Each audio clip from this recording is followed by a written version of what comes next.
Hey boys, Hey, Good mate. morning. how you guys doing? We're doing well down here.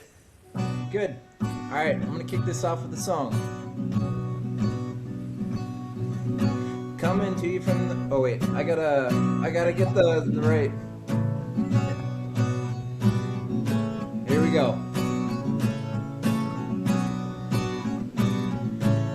Coming at you from the land down under,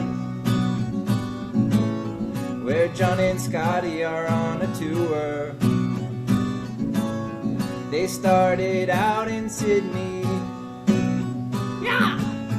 Now they're cooking shrimp on the Brisbane Barbie. And they say, coming to you from the land down under,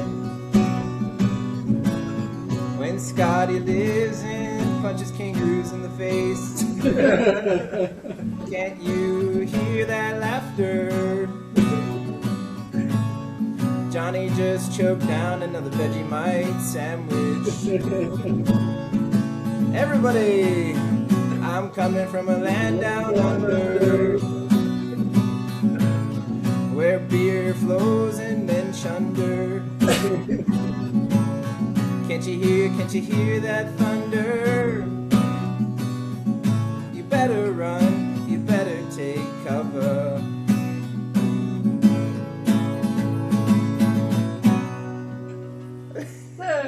Hey!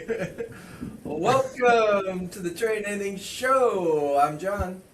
And I'm Dylan, I'm Scott. coming to you from America. Coming at John, you where you at, from bro? the land down under. This is the TrainAnything Show. We believe anything can be trained, and we're here to talk about it. And That's right. we are mixing it up today with a special from across the globe, on two sides of the world. What's up, boys? Hey, what did you? So I wrote that song an hour ago, and I just Nice. did record.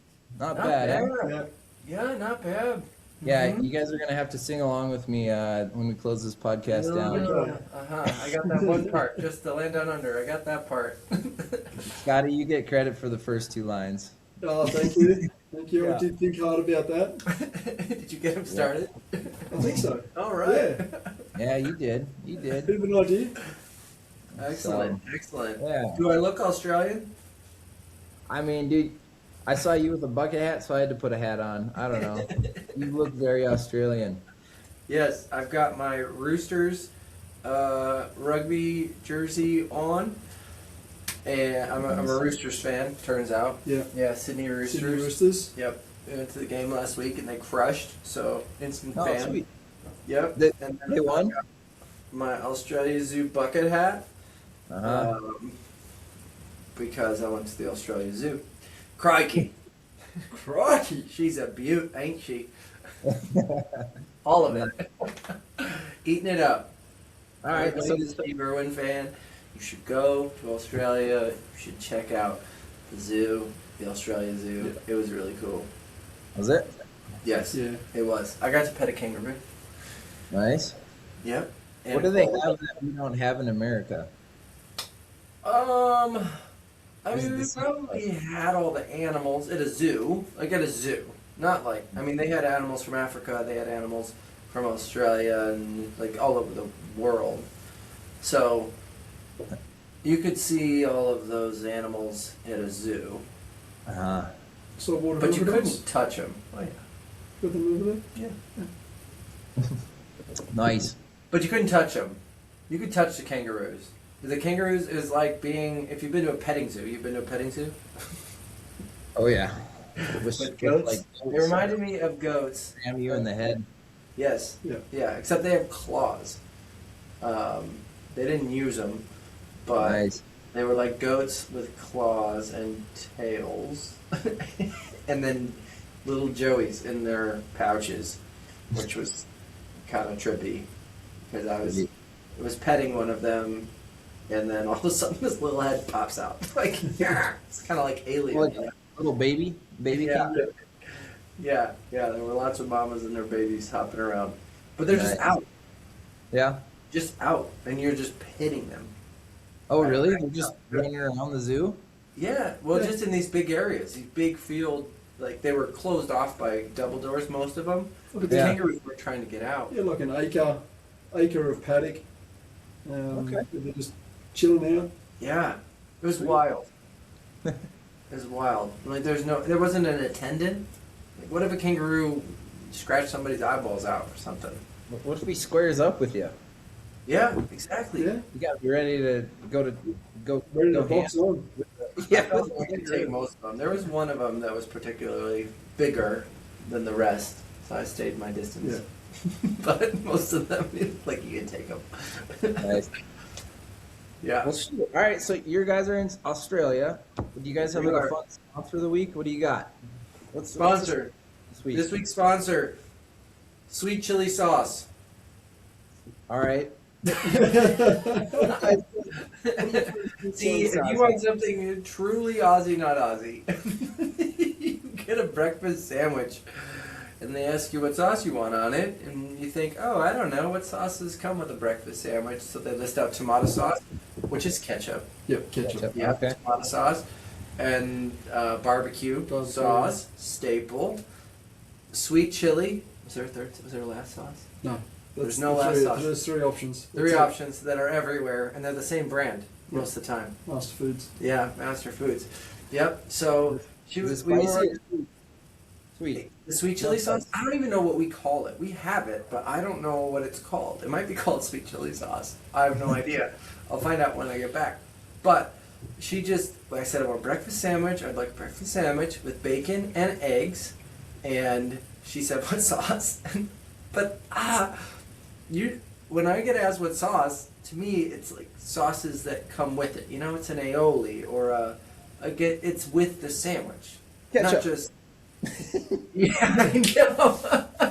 But they're Ketchup. chef-approved options. Well, I heard sweet chili, and I said that sounds adventurous. So I said, make that 2. So- I'll have 1 too. So we got 2 egg sandwiches, and I just said sandwich. So I got the sandwiches that they made. Now, mind you, they had a case of sandwiches that were cooked, toasted, warm, whatever. I got these freshly made sandwiches, and we opened up, and they were the white bread. There was white bread, and it was untoasted. So we enjoyed an egg sandwich with like fried egg, bacon, sweet chili sauce, and white bread. Not toasted? Not toasted. Not toasted. You need to be Who would- specific. Who would make a breakfast sandwich and not toast it? It was like peanut butter and jelly or something. But like Yeah. I did it wrong. Obviously, I'm the foreigner here. But it was It was odd. I was expecting it to be toasted as well. Yeah. Even Australian people don't know what they're doing. Well, we're pretty simple creatures. It was like you shouldn't let people eat this. Yeah, I don't a know. breakfast sandwich. Yep. Right? Nice penny press or something. Yes, you got to tell which they call Toast. no Toast. the panini press, toasties. No, Toast. Yeah, just What was it? It was at the sandwich, lounge. sandwich press. was at the lounge. What did they have at the lounge? Yeah, that's all it Toasties? would have been. Yeah, toasty. Yeah, Toasty. toasty. Yeah. I just learned that a carpenter is called a chippy. Chippy. Yep. Oh, where'd you learn that? I don't know. Actually, when I was trying to learn this song, I was looking up the Down Under versions, and then it came to like the Voice Australia version, Oh, and one of the guys who sang the song, he's Was like, it "I'm a chippy." you're like, what the heck is that guy who eats Yeah, fries? like, what's that? He's That's like, a "Wow, chippy." it's a car- Chippy. The chippy is a guy who eats fries. You come and do your That's- woodwork. We'll build your house for you. Oh, really? Yeah. We'll get a chippy over to Yes. put your frame up. Well, they're very particular about their fries and their chips. I was called out in an evening adventure to Harry's, and I said we're going to feed the bird fries. There was a bird, and the guy looks at me and goes, "Fries?" I was like, "Chips. Sorry." It was like I did to his family. Like, fries? What are you? What? Yeah. Where are? What? Inappropriate. Yeah. Get American. in line. Hot chips. Hot chips. We've eaten so many chips. Oh my gosh. Oh, I love it. Oh, Yeah. So much. So much. All right. Well, Yeah. hey, good sponsor. Sweet chili. Yeah, sweet chili sauce. Just don't eat it on eggs. Like Put it on everything. Don't, no. Yeah, I still think it was okay. oh gosh. But It was your so reaction bad. was incredible. It was so Was it as bad as Vegemite? I would probably rather eat Vegemite. Oh, wow. I would. Well, It's a big call. Scotty, did you like it? I enjoyed it. There you go. It was okay. It Because could have you're been all closer. But It could have been a lot of things. Cheese on it, that would have made it worse. I don't know. But sweet chili sauce is our sponsor today. Try it on eggs. And There we go. There we go. we're back. All right. Well, let's move into this. Let's some train anythings. Yeah. Yes. What You want to train go? this week? You want to get us going? Sure. So I guess my train anything is more of like a thought of the week to kind of keep at it, right? So I was in church last Sunday, holding Asher in my arm, and I got brought back to this moment when I was a new dad, when he was like, only 6 pounds. A little And when I bit. held him for like a minute, my arms were just burning, like this new kid. And then I always like watched parents, holding their kids, like moms, just like one handing their kid for like 3 hours. Yes. I was like, what the heck? But that's just crazy. So when I was a new dad, like I was just like always having to switch because my arm would like be pumping. I'd probably get rhabdo if I held it for too long or something. But Asher is now he's almost 3, and I was just holding him, and I was like holding him there, one arm for like 30 minutes, and it like occurred to me. Like that's just something I do every day, right? I just hold our kids every day in some form or another, and it's never for like a super long time, but it's daily. Yeah. You're doing this thing daily, Yep. and you enjoy it because it's your kid, right? You love to hold them, so it's fun. It's daily. It's been almost 3 years of doing it, and it just like hit me like anything you put your mind to, anything you put your like any action you take towards, whether it be an athletic endeavor, like a mental thing, like just being consistent, doing something for 3 minutes a day, right? 4 minutes a day can actually build up a big tolerance for whatever it is you want to do in life. So I guess my TrainAnything is kind of just like, I don't know, just bringing that thought, like, wow, I'm stronger. My bicep can actually hold this kid for a long time. And if I applied that to anything that I want to do in life, whether it be swimming, cycling, running, my mindset, how I show up every day, how I work, like in 3 years, you're going to be better at just applying yourself to something daily. So yeah, I guess my TrainAnything is like just an encouraging, because we just launched this 30-day, challenge, where anyone, you can go look in the description, you can print off this sheet, just follow something for 30 days in a row, and you'll be better by the end, right? So, Yeah. I don't know, it's kind of like all tying it together, but that's my TrainAnything. It's kind of fun. Yeah, I love it. It's a very relatable thing for parents or for people who don't have kids who pick them up and are like, gosh, this thing, I gotta set this No. down. Like, my arm is burning. How do they do this all day? just repetitive actions. Yes. Yeah. And I think, so I have thought about this before. Even though I don't have kids, but I'm around yours. but like, in terms of training, the kids get bigger over time, right? So they're progressively adding weight. So you literally are training progressive overload, like with the kid growing, which is also a really cool concept. It's like Yeah. baked in strength training, being a parent. Yeah. Just by lifting your kid as they get bigger. Yeah, And at that's some point they're like, you gotta walk. Like, Yeah. you gotta get off me. We've hit the max. You gotta You walk. find your own way. Yeah. Yeah, and then they go to the shoulders, and then you're backpacking them around. Right. Yeah. Yeah.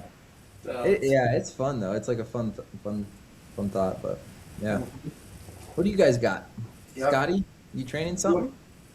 This week, my Yeah. TrainAnything is being a tour guide and seeing how many steps we can do for progressive overload. in gym. so many. It's a lot. So I've been trying to John coming down under, trying to have a schedule ready to go. Like we're not going to waste any time. We're doing stuff all the time. I bet. From the get go, straight off the plane, we're into it. We're into it. We're into it. Yep, and we use public transport everywhere down in Sydney, so there's walking. And given that John was straight off the plane, I thought he can't lug his 35 kilo suitcase around. Dude, that thing was heavy. He loaded some stuff into that. heavy. It was some stuff. So we walked around Sydney with the Anzac Day parade with suitcases in hand, ready to go, lugging it upstairs, up hills, just trying to keep busy, get into the flow for the trip. Yeah. And Scotty was a gentleman. He took my I'm suitcase. carried it everywhere. I'm lugging that suitcase around straight off the plane. I know what it's like to get off the plane, have a little bit of jet lag, and that's the last thing you want to do. Yeah. So, so being a good tour guide, having plans, keeping moving, trying to fit in as much as we can. And I said to John yesterday, we're walking around Australia Zoo, I said, I'm getting sore. My legs from progressive overload from the last week, I'm actually feeling it. And of everything that we do, like we go do long runs and bike rides and swimming and intense activity, but just the consistency of walking as much as what we have is actually, it's knocked me for 6. Yeah, it's real. It's real. And I said, Yes. this is the perfect training for GeoQuest. I've been had a backpack on every single day and carrying water bottles and bits and pieces. Yeah, navigating new places. Navigating with maps.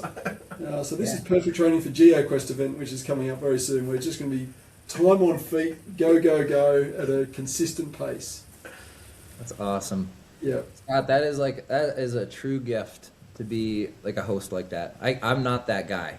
If somebody comes, they're gonna be like, I don't know, we're gonna go on the fly. But like being so organized and thoughtful and like all the things that you're gonna do, like you're the man.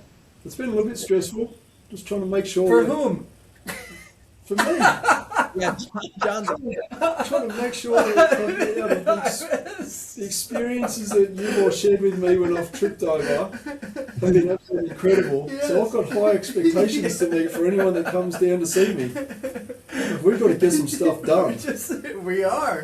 That's awesome. No pressure. Yeah. John, have you slept yet? What? Have you slept yet? No. Very little. Yeah.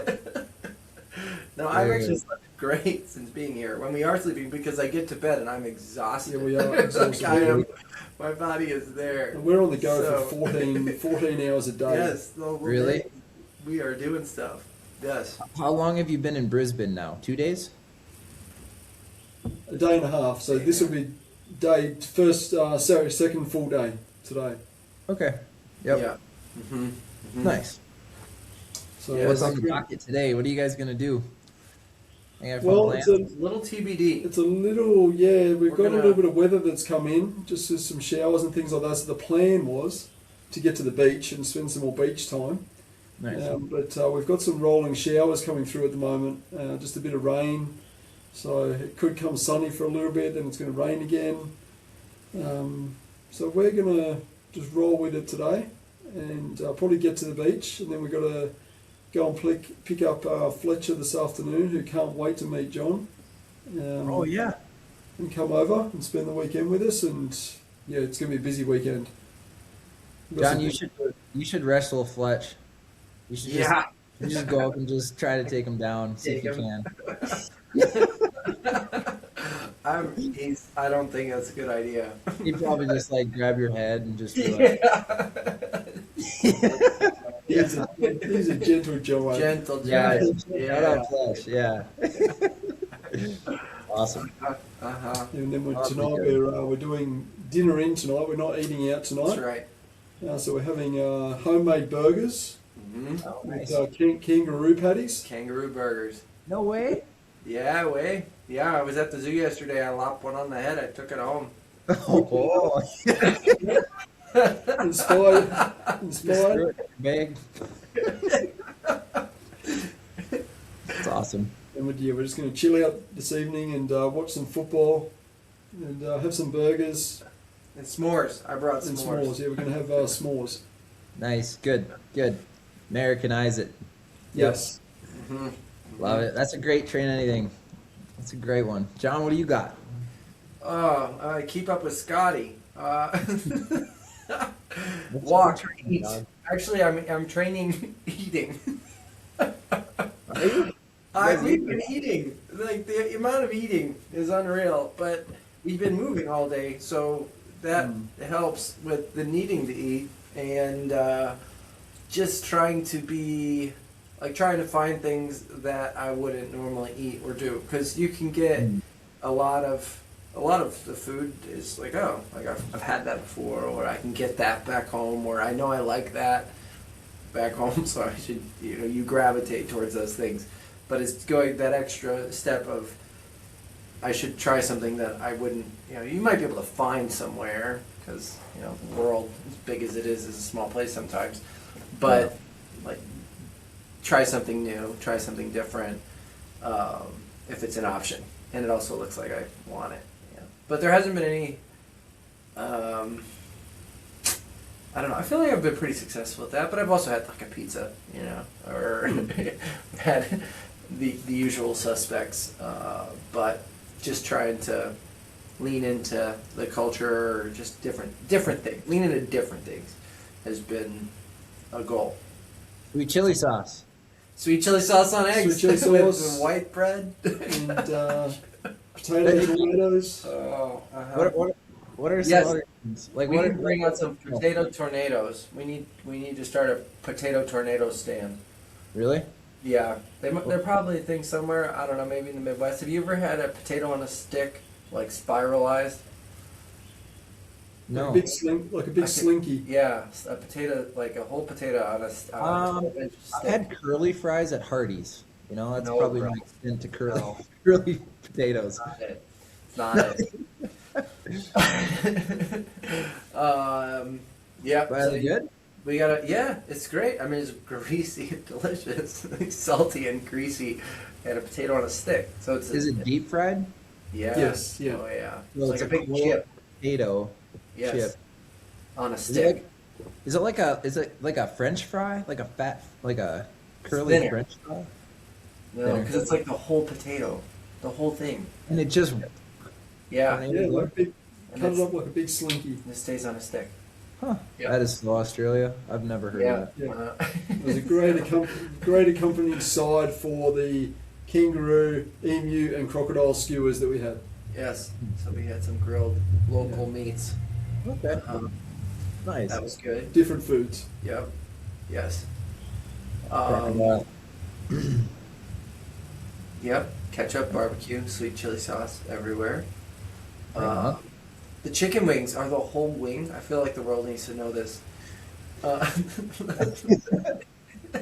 So we have chicken wings, Not right? just And it's the down little or- drummy guy and the wingy part, right? Which is 2 parts. Uh-huh.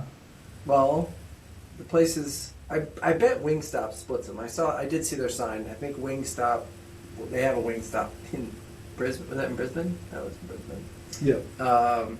But the place, like the more local places we've been, it's the whole chicken wing, including the little picky thing at the end. So Bit of piece of feather every now and then. yeah, and maybe a little bit of feather. So it's a little more work to get to your wing, but all the pieces are there. We just break them down one more step. Then Make then it's it not- work for it. yeah, you got to work for it here a little bit more. Yes, Yeah, in America, everything's handed to you on a platter. that's right. Even our chicken wings. They're like, all right, let's make them burn some calories while they're eating this I chicken. wouldn't say that. I'd just say that we're just a little bit more basic. Is you want a chicken wing? You just get a chicken wing. There you go. No, it's like, I was like, is this a little drum? He's like, it's not a drum, it's a wing. I'm like, no, like the drummy part of the wing. Which was the whole thing. My people. Yeah, there's that. They don't do ice cream. We're kind of getting into it here. We're starting with food, but I mean, we could pivot. I want to hear about this ice cream. They don't have any. No, they do. There's Is it okay. gelato? Yeah. Yes, Lots of gelato. lots of gelato. Yeah, gelato. Like frozen, what is it, yogurt? You guys do that? Frozen They do, yogurt? but There nobody was is getting it. no. Yeah, that was popular for a while. There's a couple of the frozen yogurt stalls. You go and pour your frozen yogurt into a cup and put your toppings onto it. And, It's out of fashion. yeah. Yes. But otherwise, gelato everywhere. Gelato everywhere. And then when you do see ice cream, you question if it's gelato or ice cream. You know, like, and then is it worth having? I don't know. Yeah. What do you guys- So, what do you guys but like fewer and further between on finding the ice cream. Okay. Is there not any cows down there or what? I know, as I said, Uh, there's plenty of cows. Yeah, They got the dairy product. Just got it. no, There's no originality in no, but producing local made ice cream. Hey, teach their own. yeah, it's real. Yeah. I know. Gelato's good.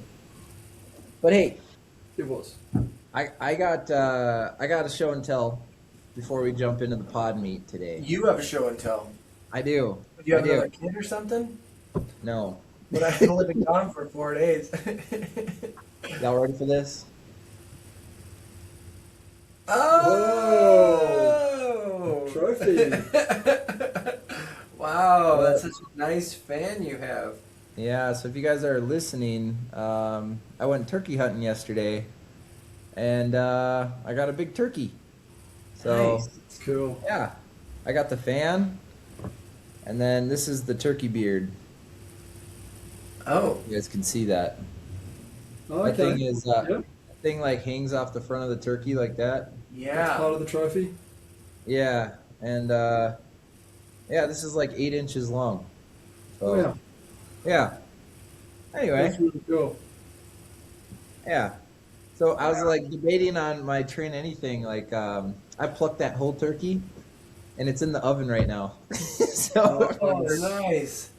yeah, from like mountain to oven, you know. In less than 24 hours.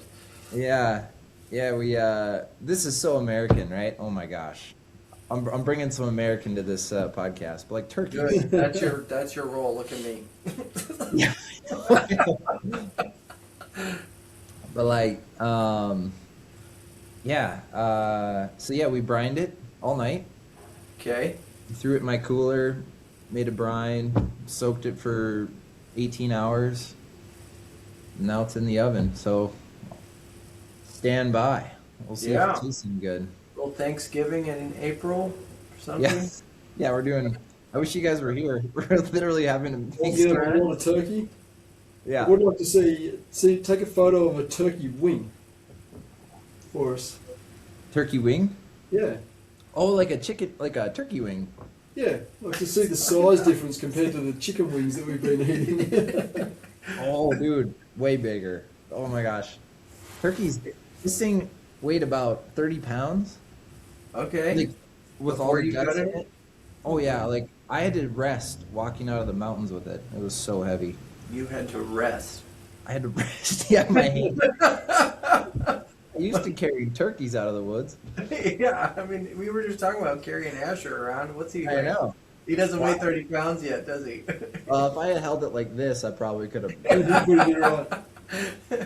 But they're so big and awkward. So Yeah. anyway, but yeah, I'm gonna mount this next to the antlers. Nice. Turn it more into a man cave.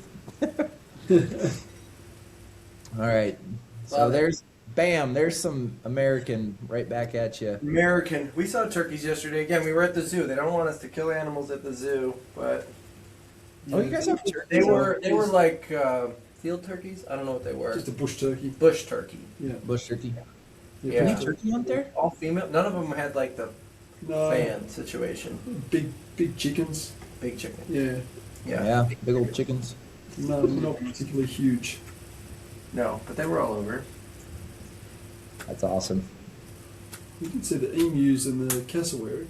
Yeah, those were cool. Yeah, they're bigger. Bigger, birds. way bigger. Much bigger birds. Yes. They're probably bigger than turkey. Bigger. Oh yeah, Yeah. big birds. They were like the velociraptor style, like you where they're gonna pick your eyes out, kind of animals. Yeah, no thanks. Yeah. Turkeys are like turkeys kind of do look like a small dinosaur. They're kind of creepy. Yes. Yeah. Well, imagine bigger ones. Let's throw this turkey on the grill, eh?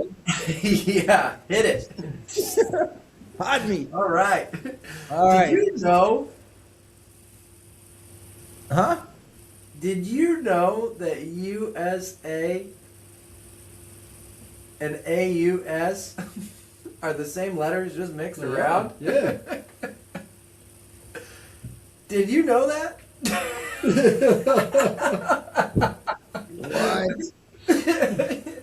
I think, in some ways, I think that's a perfect way to talk about the relationship or similarities and differences between the U.S. and Australia, in that it's a little bit different, but a lot of the same letters are there, kind of thing. Some similarities. Yes, Yeah. yeah, enough of them.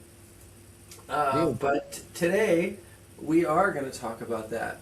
We're going to talk about letters. Dylan, are you ready? Which? Hit me. No, we're going to talk about the differences between the USA and Australia in broad sweeping terms, so don't get offended. And we're going to wrap in perceptions of endurance sport in the different countries and the different psyches or experiences of the two in so much as we can. And then we're going to debate it and see where we go. So, we'll start with just basic perception differences. So Scotty's been to the U.S. three. Twice. Well, to us twice, but To you twice and once prior to that. Yeah, Like, so what, long three- time ago? Yeah, 3 times. 3 times. 3 times there. I've been here for all of almost a week in Australia, so we've done the dip. But what were some things when you were going over to the U.S., like perceptions that you had? These don't have to be endurance sport related. These can be totally general. When you were coming over, and then maybe what it ended up being. The perceptions. Yeah. Do you think it was going to be flashing lights? Well, it. A bunch of overweight people. No, I didn't think that, and I think that definitely comes Diabetes. from the lifestyle that we lead. Is that definitely the US is a lot more, seems to have a lot more community based. Like it just feels, maybe it's just where I'm living at the moment. Like it feels a different part of Australia or the Gold Coast or Sydney. Like groups coming together. Lots of there's just so many more people. Uh-huh. So to get a group of like-minded people together seems to be a lot easier in the States than what it is here, Mm-hmm. especially when you're at different levels of different training and things like that. So I was like, oh wow, this is pretty cool. You got so many more people at a similar type of level, whereas for me to go like in the whole of my suburb here, Yeah. I might throw a stone and maybe if 1 out of a million hit someone else's who is doing triathlon. Okay. Yeah. I mean, it's a big suburb. As Yeah. opposed to the community over in the States that has, well, I don't, like the it just seems that everyone has something Connected. connected to something, whether it be the sports or what their particular thing. It seems to be easier to find people and easier to connect a little bit locally to do those types of things. Everything's not as. I had the perception that everything was going to be much bigger, so I was going to go over there and going to get a meal which was going to be like 4 plates size of food. Did you go to Cracker Barrel? No. All right. Well, we'll take you. Okay. Big plates. So it was just standard. Yeah. It was Didn't like feel- kind of the same what we get here. Okay. Like Uh-huh. go and get a takeaway meal Right, from that's McDonald's. true, It's yeah. the same size. Uh-huh. It's not super size buckets of cola and Right. drinks and things like that. It's just the same. Uh-huh. So there's a lot of similarities, Mm-hmm. and yeah, it's probably a good start. Those are good answers. What do you got, John? Well, I thought I was going to get here and everything was going to kill me. So I think, like, I was going to walk off the plane and have to fend off some critter that was going to bite or something. So I thought I was heading into the bush Yep. where those things live. I thought the whole of Australia was a bush, a big bush. But you think about what's our exposure to Australia, and it's like Crocodile Dundee, guy with a knife. You can't even have knives here, but he had one. And then the crocodile hunter, right? All very exotic and outback, right? The Outback Steakhouse. That's the Outback. So I just had perception of everything's, I'm heading out into the bush. And then it was not. It was proper city with public transit and lots of concrete and architecture and, all the things of a modern society, Western society, that you would find. So I got bit by my first mosquito yesterday. That was pretty cool. You wanted to get bitten by something. I wanted something to bite. Something to bite him. So, got a mosquito. Yeah, But yeah, I think there's a lot of similarities to being in a city in the U.S. or even in a suburb in the U.S. driving around. So what are like, Scott, when you went to America, and then John, I want you to answer, like, what were the people like? Like, right, airports, you get people from everywhere, but like once you get outside of the airport, what did you kind of pick up on the culture of like how people are? I think as soon as they hear, when I've travelled over, as soon as people hear my accent, they're interested. They want to talk to me. Yeah. Oh, I'm from Australia. Yeah. And like it's odd that the pronunciations of words, the way they pronounce vowels in the States is totally different to the way we pronounce vowels here. Mm. So Yeah. the words just really emphasised as I'm like, oh, that kind of sounds right. And it seems like everyone's interested in wanting to know about Australia. Like it's just a conversation starter straight up. People want to know, because I don't think we have a massive. But people obviously travel here and tour here, but it seems that Americans think it's so far away. It is. We don't think it is. It is. Whereas I think it's just like now it's a 14-hour flight from Brisbane to San Francisco. Direct flight. Yeah, so direct flight. You don't even It's only 14 hours away.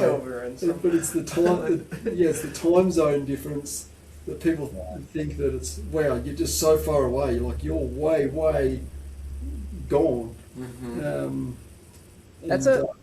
That's a good perspective, Scott, because like I'll make a 14-hour drive to Minnesota like all the time. I used to do that all the time when I was younger, and it's like it's not that bad.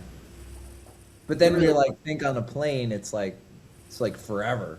Yeah. So it's not that bad. Yeah, it was not that bad. It's not that bad. So Scott, you come to America, you're a superstar. Everyone wants to talk to you. Everyone wants to talk to you. John, what? They don't care. Like, oh man. They just want to say they're chips, not fries, bro. Okay? Like, just get it right. All right. Fine. That's awesome. Yes. Similarly, I feel like the minority tourist of folks who visit Australia, lots of people from other parts of the world, closer parts of the world, Asia, coming down, less Americans, and I'm certainly not. I don't know. Nobody's been too interested in where I'm from. But we were also in very urban, like Sydney's a very urban place, very similar to cities in the U.S., multicultural feeling, right? Yeah. Mixed up, all kinds of cultures. So that was pretty consistent from a big city perspective. Like you just felt like it's how the big cities feel kind of in the U.S., like all kinds of people mixed together. So definitely felt that. I'm sure in, I don't know, Western Australia or Central Australia, like things get, I don't know, more Australian.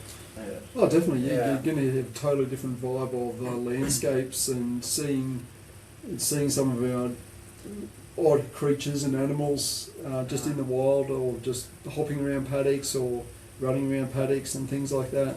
And then you will get different. Going back onto the different perceptions, is that over in the States, I find that people from different states do have different accents. They do. And they certainly talk different way, whereas Australia, we just speak Australian. Oh, it's all the same accent. Yeah, like you couldn't speak to someone and say, "Oh, you're from Western Australia." No? No. Well, you're from South Australia. Interesting. We just speak the same. Whereas I can. Is there a when I come over- slang? Is there like a slang difference or no? Sorry. Is there like a different slang from people from like Eastern Australia, Western? Not really. No. No. Okay. No. I know. I keep thinking of like Boston, right? Everyone's like, Right. "Yeah, I'm from Boston." You know, Yeah. You like, can't Boston understand Red them. Sox, or I'm from New York. You know, Yeah. they're all like super high strung. Goes south. Yeah. And then south, you get more of the Throwing it Yeah. out.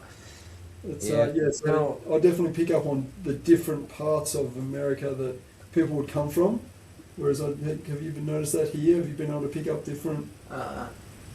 No. It's just Aussie. Yeah. just Aussie. That's kind of cool, actually. Yeah. It's interesting though, because it is just as big of a country. Like land-wise, it's similar to the U.S. in Yeah. just sheer size. There's a lot fewer people, but they're still spread out. So you'd think there would be some of that, just changes in diction and how people talk. But I did say the other day that you could, if we were to go a little bit further out to like a few hours west, or head up to North Queensland, you would get people that you'd go, they're from the country. Like they're from farms, cattle stations, and they do speak differently. okay, Yeah. all right. So they're So there. you know that they're from the country. That's it. You wouldn't go, well, you're from North Queensland as opposed to the country of Western Australia. So Okay. Yes. So how about I mean, John, have you done any training down there in any pools or like been around the fitness culture? Well, in Sydney, lots of running happening around Sydney. It was an amazing place to run. We were staying in Woolloomooloo. mhm. Yeah, Nice. another thing about the Aussies, they're not shy about their vowels. So everything has about 6 more vowels than it probably needs to spell a word. But hey, you got an extra O? Throw it in there. Extra, just sprinkle them in. Yeah. Yeah, so Sydney was very active culture. Seemed like young people, all people, running around. One of the mornings we were out, which was cool to be amongst. We went to a pool that was epic, right on the It harbor, was pretty. just on the nice edge pool. of the water, and a few of the Aussie Navy ships were docked right across from it. Sweet. And it costs like $5. I mean, it was cheap to get in. It was 50-meter pool, salt water, just wow. super nice. Are they So- filtering that water in from the ocean or? Yeah. Yeah, filtering Very straight out of the harbour. Yes. It was very salty. Yeah. Very salty. But didn't. I mean, it was great. I just assume all the pools in Australia are like that until you hear stories about his local pool. Yeah. You're like, oh no, it's just like everywhere else with pool problems. But Okay, so I don't know. You didn't feel like it was much different than the U.S. though. no, same jam. Although they did have this particular pool. Seemed like they had a pace monitor. I think that's what he was doing because they had a lifeguard. But then there was this other guy who looked very important, who was standing at the edge of the pool, I believe, to help direct people to their appropriately paced lane. So he was like watching you, and if you were, swimming too slow and too fast of a lane, you're probably getting asked to move over. Yeah. Oh, huh. Which, can you imagine?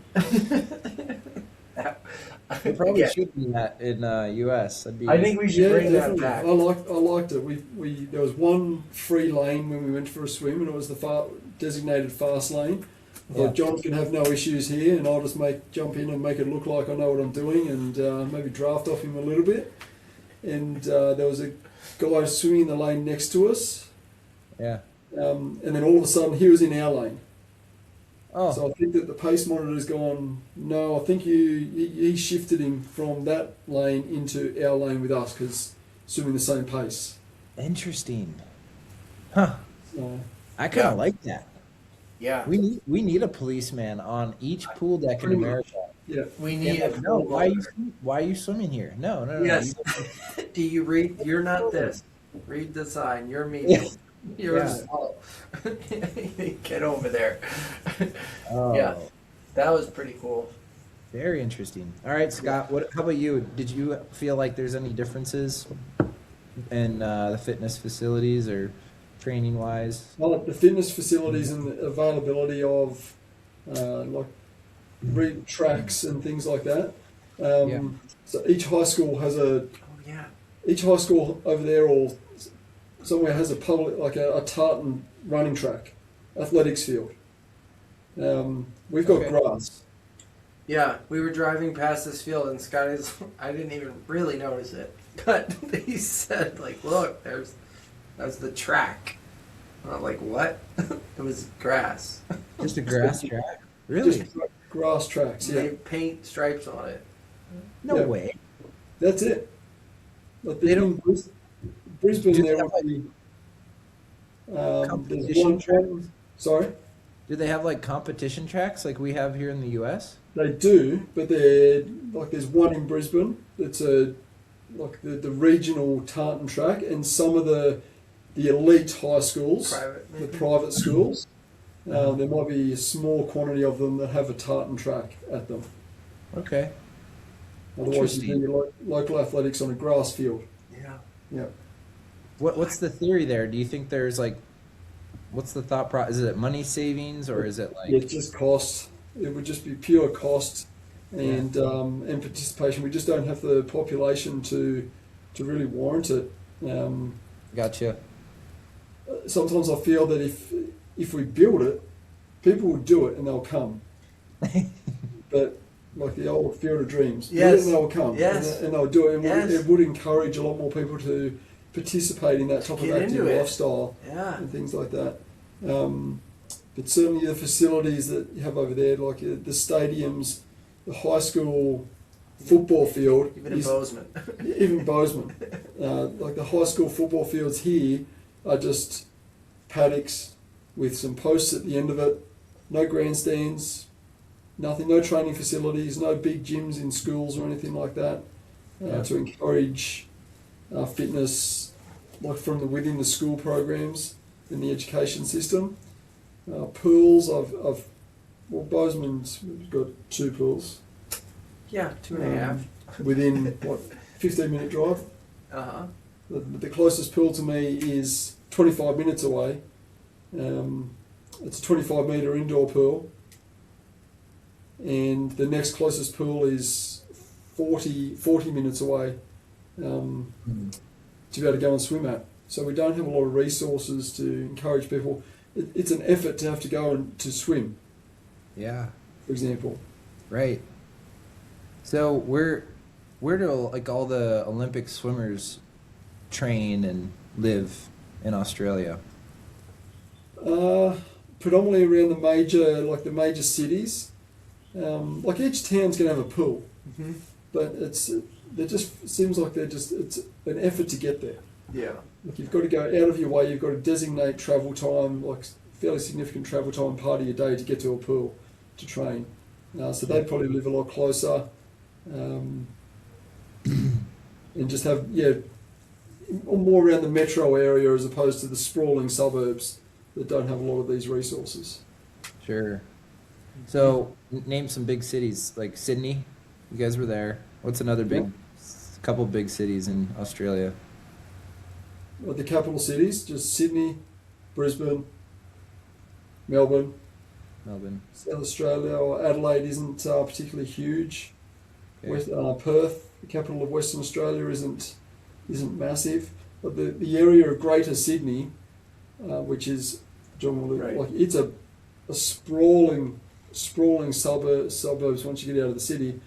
Greater Sydney is just over 5 million people. Okay. So, Okay. Yeah. like Yeah, we have a population in Australia of what 29 million Okay. people. Yeah. Yeah, I just, you hear like the Australian swim team, right?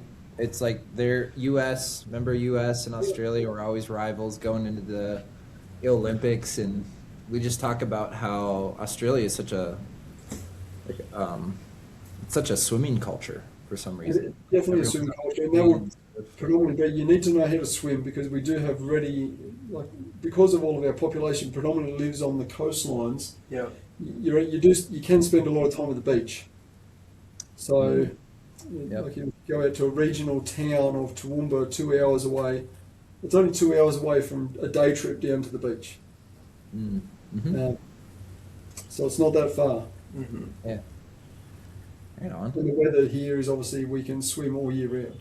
Right. So we're in May now. We That's had nice. 24, 25 degrees when we were at Bondi Beach the other day, in the water, swimming. Water temperature was 22 degrees Celsius. Yeah. Just nice. It's all very warm. It's in the 70s for those of us not on centigrade. Right. Yeah. Does it snow anywhere in Australia? It does in southern New South Wales, in the highlands of Victoria. Okay. And you can get some snow in Tasmania as well. Yeah. But like for example, our ski fields are down southern New South Wales and in the highlands of Victoria. There's only about 5 places that you would go and ski in Australia. Okay. If Probably- you're lucky that we had a good season. Yeah. Yeah. Get on to Yeah. that. Interesting. Okay. Different Well, place. Yeah, different place. Let's talk about some like reputations that like from USA and Australia. So like I don't know, what are people talking about? What What do the people people saying? say? What are people saying about We'll see if we experience? agree or disagree with this. Because we did a little Ask the Internet here. And the word on the street is the Aussies are cooler than us in that they're more chill around their training. They're just a bit more laid back, less high strung, maybe. I don't know. Depends on the Aussie. But they're more laid back, less drama, more just like, let's just do it. Let's just go for it. So that's one summary of the Aussie, supposed Aussie culture. On the of endurance athletes, the American side, more structured or rigid, data focused, optimize everything mindset. Just seems more stressful, but in a what would you say, anal kind of way, which I don't know. I could see both sides, but that's what the internet says. What do you You think think? that's true, Scotty? I definitely think we are more a humble athlete, and a part of that I think it comes down to the fact that we don't have that massive population of competitiveness. So it seems like which is a good thing. In the States, you've got so many more people. Like the guy next door is doing this, and you want to be able to compete with that person. And so we obviously have the competitiveness down here, but it's not that I've got to be better. And that's something that I feel sometimes is that in the States you have that drive to want to be better than the person next to you. And certainly we have the drive here, but it's just a little bit more laid back. There is a big step up between sports and athletics, and the understanding of what it would need to take to make it to an elite level or to finish in the top 10 or top 3 podium in the States or even in other sports like your American sports, baseball, basketball, football and things like that. There is a big step up Like you just don't understand the population that they have to select from. So you need to be better than that person to be able to be selected and go on and pursue your endeavour. Because if you're not better than that person, you're just going to be left behind. Yeah. So whereas here, you can just be an everyday Joe and go and, there's certainly people that just participate, which we all love, and we can go and do that for fun.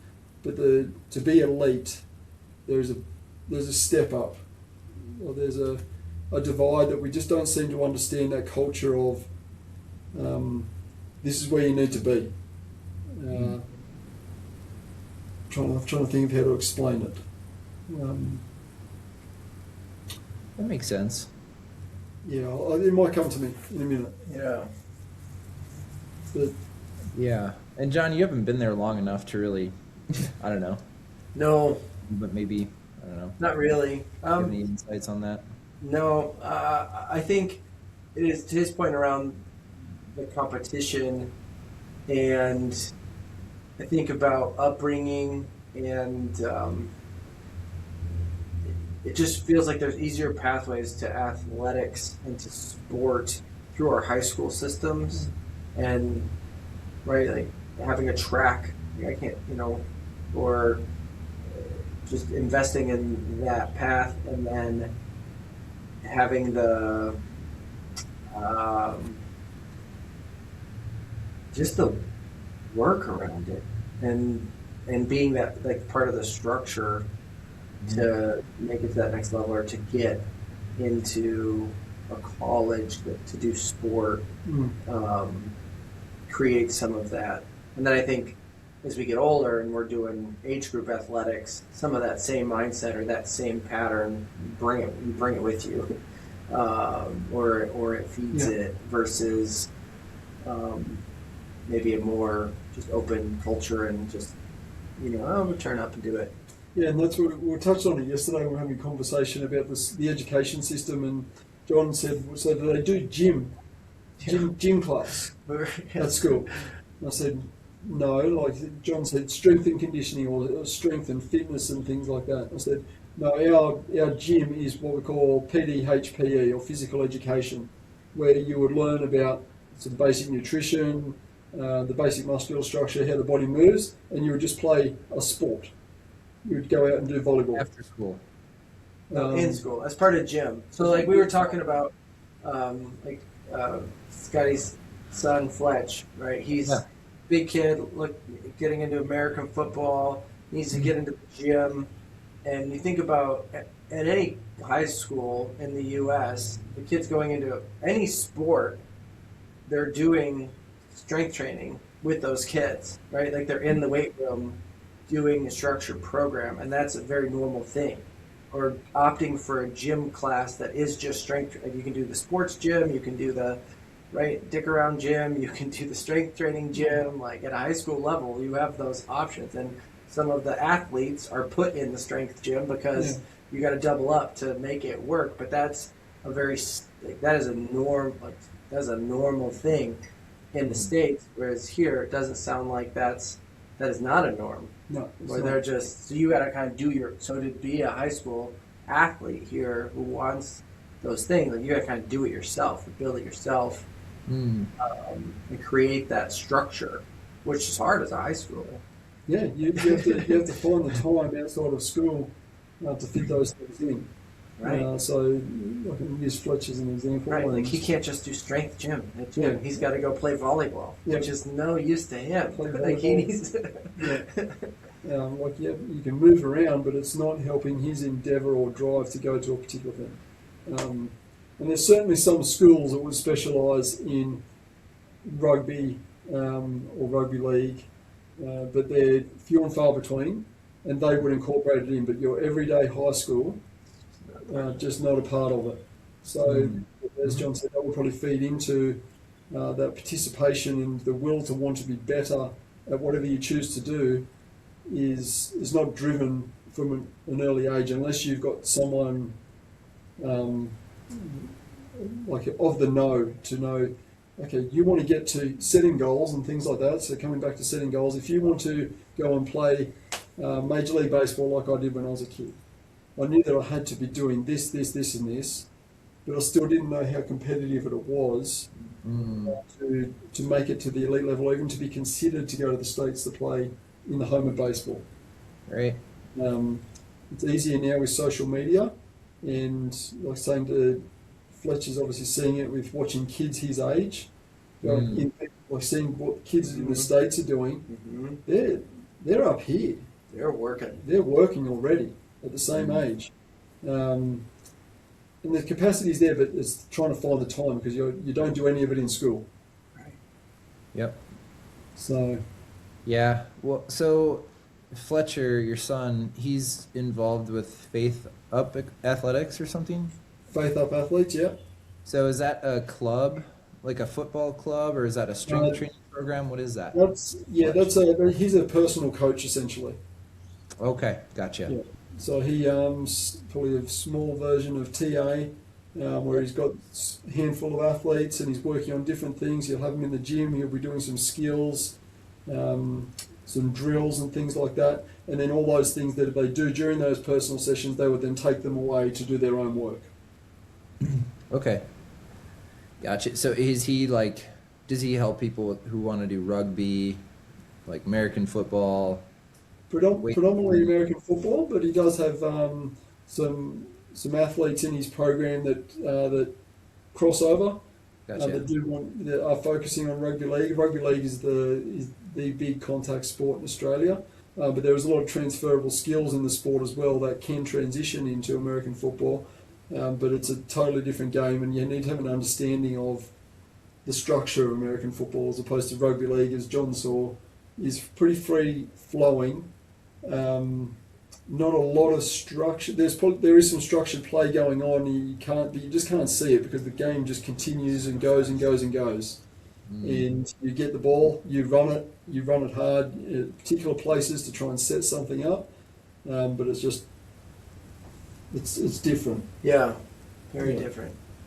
Yeah. Well, shout out to Fletcher. I mean, he just, like, his social media, it just seems like he's working hard and like super passionate about football. And John and I are always like, that kid's going to the NFL. So yeah, we're working on things and goal setting and trying to develop the skills that I'm learning through TA, goal setting and consistency to then apply them into what he's passionate about. So but it's difficult because they're not through the school system. It's not. They're not getting taught a lot of that stuff. Yeah. So. Yeah, like I just hear potential. Yes. That's all I hear. Yeah. Yeah. Well, it's encouraging because I grew up in a little farm town where my parents had no idea what swimming was. They didn't know what running was. They didn't know what cycling was. Like, so how did I land on triathlon? You know, like there was more diesel tanks than unleaded in our town at our gas station. You know, so like we were just out in the boondocks. But like, I think as long as these kids have heart, right? Like aggression and excitement, and they want to be better and they want to compete, and they're leaning into that stuff. Like you're just gonna get good, and the sky's the limit. But yeah, it does help. Something where I lacked, and looking back, is I wish I would have been placed with more like kids better than me. Just like pushing and watching them strive for a goal that's so big, and like I didn't really have that. I kind of felt like I was always the kid pushing the group in my town, and you just get better when you're like rubbing shoulders with people so much better than you. Even older kids. Well, and back to the high school world here. It's interesting. After you can drop out of high school at grade 10, and that's like acceptable culturally, right? You're going into trade. You don't need the 4 years of high school, so you're not dropping out. You say you're done. So when you think about those opportunities and what are the seniors doing, because you see a big jump, right, from a freshman to a senior, right? You show up as a freshman, you're like, oh my gosh, I'm going to be like that man over there, like I'm a freshman. Yeah, full beard. 4 years of development and seeing the progression, and so if the culture isn't as, you know, you have 4 years to develop and focused on that, you've got 2 years people leaving and going to do other things, you just don't have even what you're talking about as easily, Dylan, to have that like upperclassman to drive the behavior or to build the thing as much. Yeah. Yeah. And I think I'm wondering too if like, do we have the blinders on? Because obviously there's kids the town over that were animals, you know, way better swimmers than me, you know, way better runners, way better cyclists. So like some of it's just branching out and taking a chance, you know, like entering a new club but yeah, that's kind of besides the point, but like, yeah, I don't know. I'm just thinking. All right, what do you have to say about the one around the Aussie stereotype on Aussies are better at training in tough conditions? In part because everything here wants to eat you, just not in the cities. It's okay. In the bush. It hits different. So Yeah. in Queensland, it's consistent. Like, we're not going to get daytime temperatures much cooler than what we're getting now. Even in Brisbane, our low daytime temperatures are maybe sometimes 22, It's like 70 degrees. 70 degrees most of the year round, and then right up to in summer, which September through to even the start of April, we had a hot summer where we were in the 34 degrees Celsius It's hot here. with humidity every single day. So it's hot. Yes. The sun bites different down here. That too. Like even on a day where it's quite a moderate day outside, you're putting sunscreen on because we sit apparently under this big hole in the ozone layer, so the UV rays from the sun just fry you and suck it out of you. I don't think we have as a great like our infrastructure as well. Like I said to John, for me to go for a ride, unless I want to drive an hour and a half to maybe somewhere which is going to have some smooth hot mix asphalt, I'm riding on chip seal road, on very short shoulders of roads with cars buzzing by you at 80 to 100 kilometres an hour. So you've got to go, I'm in the mindset to, I'm doing this today, I've got to switch on, I need to have all my wits about me to go out for a ride. That's tough. That's so impressive. That's crazy. You're a triathlete in Brisbane. Yeah, it's there isn't a lot of play. Like there's a couple of crit tracks where you can go and do loops and things like that off the road, but that's an hour and a bit away. Right. We're all time poor, where you don't have the time to be able to do that. And you can go for a group rides and things like that, but it's just different. The roads are different. You're just hot all the time. It's just hot. It's dusty, dry. Kangaroos. So what do you think? Yeah. So what do you think we can learn from each other? You know, like, I don't know, John, you being kind of in the middle, right? Scott, you've been here. What are things that we can take from U.S. and bring to Australia to the U.S.? I appreciate the let's get on with it point of view. Like, let's just do the thing. And sometimes I feel like some of the endurance athletes in the States are just a little too much. Like, chill it out. I don't know. Like, you see people freaking out at races about this or that, and there's just chatter about stuff that is just noise. Like, they just bring noise. Whereas, just get on with it. Like, just move along and not this chatter.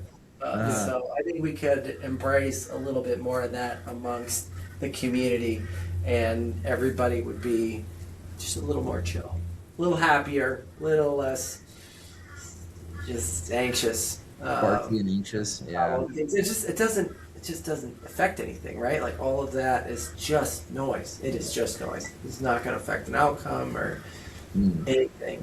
And so that. Well, I certainly think that as Australians, and again, I'm only talking for what I've seen and observed, and there might be different pockets which are a little bit different, but taking a little bit of the states of that competitiveness to be more confident as to, yeah, I'm going to go and do this. This is what I'm going to do. Yeah, and I'm going to go faster than you, and I'm going to do this. We need a little bit of that down here to push each other. Yeah. As opposed to, that's awesome that you did that. Yeah, it is. But you want to have that confidence and sometimes that mindset of being able to switch on to change gears a little bit more. Like you look at, for example, we talk about triathlon at the moment. Is I haven't looked at the top 10 or the top 20 list recently. How many Australians are in that? Well, they might come and go for a very short time, but we don't maintain that consistency like the athletes from the States or from Europe. Like we're kind of just in the peripheral. So what is it that we're missing to have that consistency, except for the odd gem that turns up and they might hold that consistency for maybe 12 months. Yeah. But then they're gone. Yeah. And that's it. There is no longevity in being at the peak of competing against the top people in the world in triathlon. Right. Right. Yeah. Yeah. So, or other endurance events even. Yeah. you got. I'm on the PTO triathlon website. Your first Australian is number 24 in the world. Yeah. Jake Birtwistle. Then you have Yeah. Kyle Smith. And then Nick Thompson. Or wait, those are New Zealand. Yeah, Kyle I Smith. was going to say, isn't it New Zealand? Yeah, Jake okay, these are on. Okay, Ron Flag. yeah. Well, you got Hayden Wiles, New Zealand. Yeah.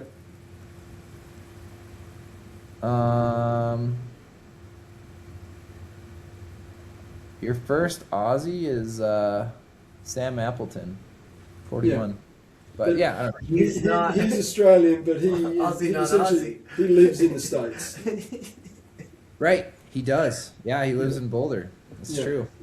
So very rarely we just see him come and race in Australia. Right. He's living it in the States, where there is that community and that competitive drive Yep. to pick up the standard. Yeah. It's So almost- insane. Like I went just a quick yes, this is so true. Like when I went down to train with Lionel Sanders, I was living with Trevor Foley for was it a month or 3 weeks or whatever, and then training with Lionel, and like I don't know, the mentality just changed. Like I kept my same chill, but like you just show up like ready. Yeah. You're like, I'm not giving anything less than my best today. I'm gonna crush these guys in the swim because they're gonna crush me in the run. You know, and like Yeah. So it's that drive to Yes. I've got to step it up. Yeah. A little more of that edge. See, that's Yeah. interesting. I think we use a little more chill. He thinks I could use a little more edge. Hmm. Right? So our powers combined. Yeah. I think there is something to combining, but not like living in it. Because like, if I lived in that environment, I would hate it. Like No, I need to come to my family and like back to where I live, where it's like chill, because I am super high strung.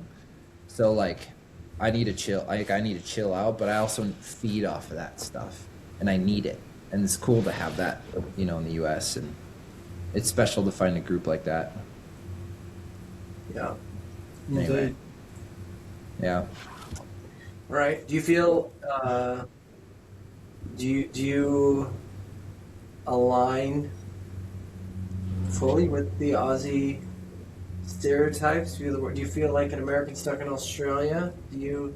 Because some things I would say I'm more laid back than you are. Yeah, on some definitely. things, Yeah. and that's different. Yeah, I've certainly, maybe it's the way that my personality is that I had that, went from an early age, I had that drive and discipline to knowing what it would potentially take to be a baseballer in America. So it was discipline, it was goal setting, it was doing that extra, and then I've carried that through essentially my life. Yeah. But now, like, especially after meeting you guys through the camps and coming to visit, I'm going, this is definitely the community of Bozeman is a lot more laid back. Yeah. So I'm trying to take a little bit of that, but there's still that I reach out to the States for that, some of that media that we have accessible to us now, for like the Lionels and the Sam Longs that you see on social media so much, to go, no, to be better, you need to step it up. You need to have that drive. You need to have that competitiveness. So that's always going to be there, but definitely trying to take it back, to be able to switch off from that, which I think will make you a better athlete. Yeah, Overall. have more longevity. Yes. Yep. Yeah, definitely. Burn yourself out quick. Like having a conversation about when I did my first Ironman, it was everything off the media and everything. This is structured and this, and I'm doing this and I'm doing that. And since after that first, like, that was consuming. That affected other people around me. Sure. So we had to. Katrina had a conversation with me going, that was pretty full on. That was, yeah. That's pretty fun. I'm all in. Uh-huh. I'm all into this, and that's what we're doing. And obviously I've adapted there, and then sometimes I think, well, yeah, it's good to be able to do that. How much better was I than the next time around when I chilled back and was a little bit more relaxed? It was same. Right. Just don't need to add it. Yeah. Yeah. Extra stress. Yes. Yeah. And now I'm constantly trying to find that balance, Scotty. Oh yeah. I get locked in on something and I get psycho, and then I'm like, I have a family. Chill. And it's like trying to not like chill that temperament, you know, because I think it's good, right? Oh, Scotty, definitely. you're built that way. I was built that way. Yeah. But yeah, I know it's hard to find the balance. It really is. But overall, I think that if you can find that balance of the bit of intensity and that drive, and seeking people out who are going to push you, is good. But then you definitely need that time to switch off. Yeah. So, and just be okay with chilling out. Yes. I did this week with, like, this is the first week in. How long? How long have I not done on a bike? that I We haven't haven't done a structured session? Yes. The benefits, I think, in the coming weeks after this, it is a proper adaptation week. Yeah. Where we're consistent, we're on our feet. We're But moving. there's no intensity, and we've been busy. So, but if we weren't doing what we're doing, to have a full week off, it would be very foreign to me. Not doing something. Yep. So I think there's that definitely important to have that time away, have that break to reset, and you will eventually it would lead to being a better athlete or your chosen sport or passion. Yep. Yeah. Yeah, I found something that helps for me, especially as I'm trying to navigate what we're talking about, like having that intensity, that passion, you know, the full commitment to whatever you're trying to achieve, and then also having family, kids, wife, whatever, right, spouse. I started working on this maybe a year ago, but like looking ahead at my training, you know, it seems crazy, it's not, but like really knowing when the key sessions are, and then knowing what they are, so I can mentally prepare, like, oh, okay, I get to go be a warrior at 9 a.m. tomorrow, and it's my time. I can listen to my music, or I can just be in my head, and that's when I can be, you know, competitive Dylan. But then when I'm home, I'm like, I get to be dad, and I get to be relaxed, and I get to be, you know, worker Dylan, coach Dylan, you know. So, but I think, yeah, what I'm trying to, like, looking ahead, knowing when I can be that dog, you know, like, okay, I'm going swim training these days, and I know there's going to be a hard set. I can lock in this moment, but then I can turn off, and I found that really helps me, because I like planning. I like looking ahead at what to do, how to do it. But then, yeah, I'd burn out like a candle if I stayed that way for too long. Right. Yeah. Yeah. Anyway. It's a muscle, right? Yeah. Be intentional about training it, and then you can. Yep. Cool. Did we hit Yeah. it all? Are we gonna bucket pull, or should we got more questions? Oh, I think we hit it. Love it.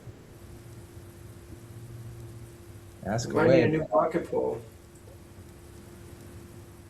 I feel like we answered the bucket poll in our conversation. Uh-oh. So let's see if we can come up with one on the fly. If you could go train anywhere in the world, where are you going? Ooh.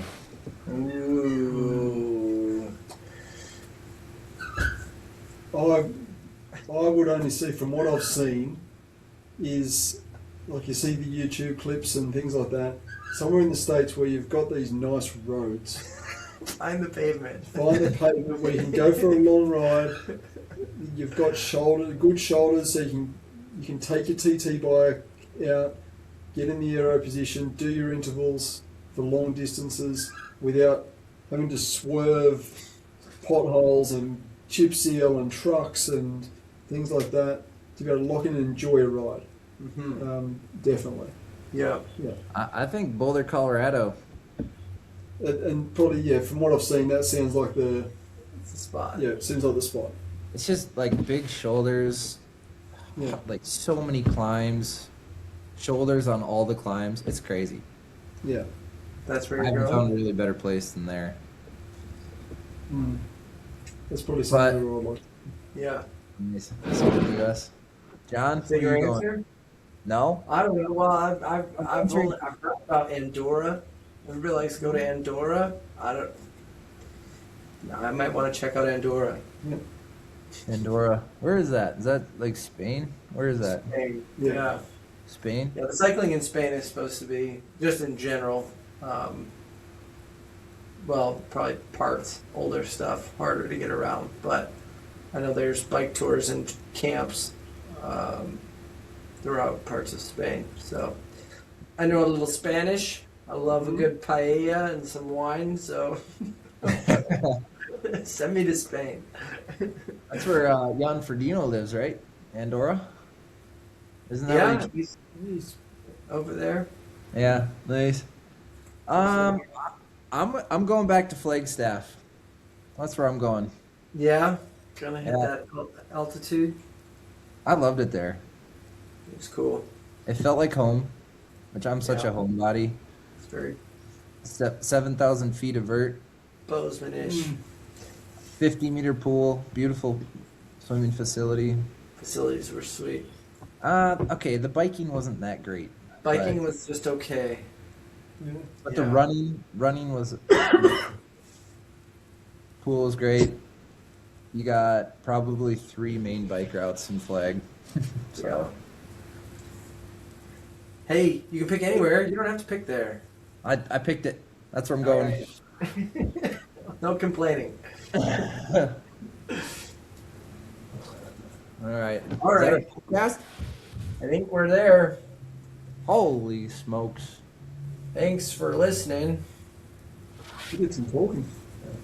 Yeah, we did. We Did did I the cut thing. out? Am I there? No, you're there. You guys still hear me? If there's any other pain caves out there, I'm a free agent. I'll travel to pain caves and do a podcast. So Yeah. just let me know where you're at, and I'll meet you there. This is going to be one of our future segments. But take us out in Bozeman. All right, here we go.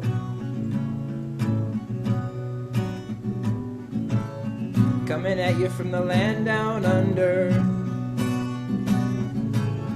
where John and Scotty are on a tour.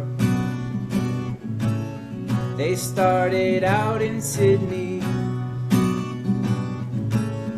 now cooking up shrimp on the Brisbane Barbie. And they say, From the land down under. where Scotty lives and punches kangaroos in the face. Can't you hear that laughter? Johnny just took down another Vegemite sandwich. Yo! Everyone! I'm coming from the land down under, where the beer flows in thunder. Can't you hear that thunder? You better run, you better take cover. Hey! Thank you so much. That was a great intro and great exit. I miss you guys. Love you guys. Have fun. Love you. And great recording. Thank Catch you you. next All right. time. Have a great evening. Go check that turkey. Yeah.